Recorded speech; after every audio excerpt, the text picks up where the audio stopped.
मंडळी रामराम। अखेर ठरलं बरं का, उदयनराजे भोसले हेच साताऱ्याचे उमेदवार असल्याचं ठरलंय। पण राजेंना उमेदवारी जाहीर होण्यासाठी शेवटच्या क्षणापर्यंत वाट बघावी लागली। नेमकं तिकीट कुठे अडलं होतं, का वेळ लागला उमेदवारी जाहीर करायला, आणि कशी होणार शशिकांत शिंदे विरुद्ध उदयनराजे ही फाईट, चला जाणून घेऊयात। उदयनराजे भोसले सातारा नाही तर सगळ्या महाराष्ट्राला आकर्षित करणारं व्यक्तिमत्व। त्यांची कॉलर उडवण्याची स्टाईल असो की मग बिनधास्त बोलण्याची तरुणांवर त्यांची असलेली छाप।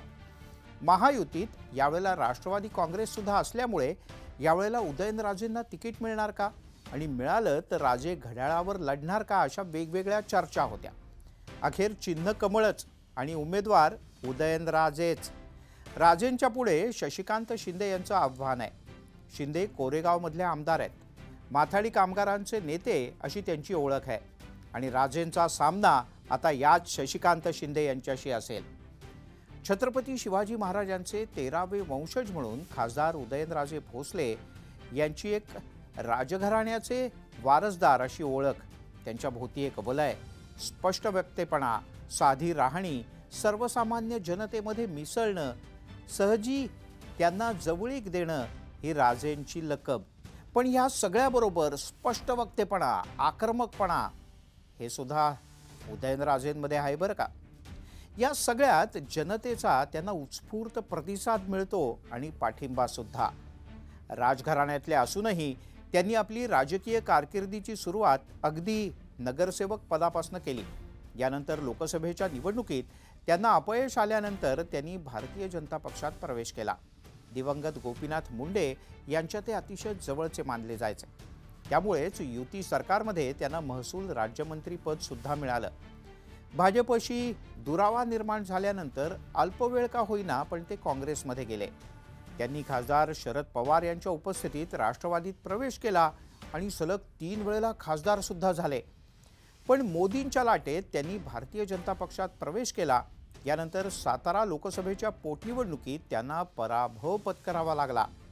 पण हा पराभव पुसून काढण्यासाठी भाजपनं त्यांना पुन्हा एक संधी दिली आहे। उदयनराजेंची राजकीय कारकीर्द नगरसेवक पदापासून सुरू झाली। 1991 मध्ये ते सातारा नगरपालिकेत नगरसेवक म्हणून निवडून आले। पुढे 1996ला सातारा लोकसभेच्या निवडणुकीत अपयश मिळाल्यानंतर त्यांनी भाजपात प्रवेश केला।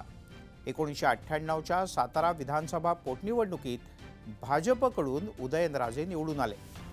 लोकसभा पोटनिवडणुकीत नंतर त्यांना पराभव स्वीकारावा लागला। शरद पवार यांची पावसातली सभा त्यांच्या पराभवाला सगळ्यात महत्त्वाचं कारण ठरली। यावेळी राजेंना तिकिटासाठी वाट बघावी लागली, पण तिकीट मिळणार याची राजेंना खात्री होती, म्हणून आधीपासूनच त्यांनी प्रचाराला सुद्धा सुरुवात केली। यावेळेला शरद पवार यांनी शशिकांत शिंदे यांना मैदानात उतरवलंय। उदयनराजे आपली गेलेली सीट परत मिळवणार का, साताऱ्याची जनता पुन्हा एकदा राजेंना निवडून देणार का, या सगळ्याकडे साताऱ्याच्याच नाही महाराष्ट्राच्या नजरा लागतायत। मला तुमच्याकडनं हे जाणून घ्यायचंय की साताऱ्यात कोण भारी, शशिकांत शिंदे का उदयनराजे? आम्हाला नक्की कळवा।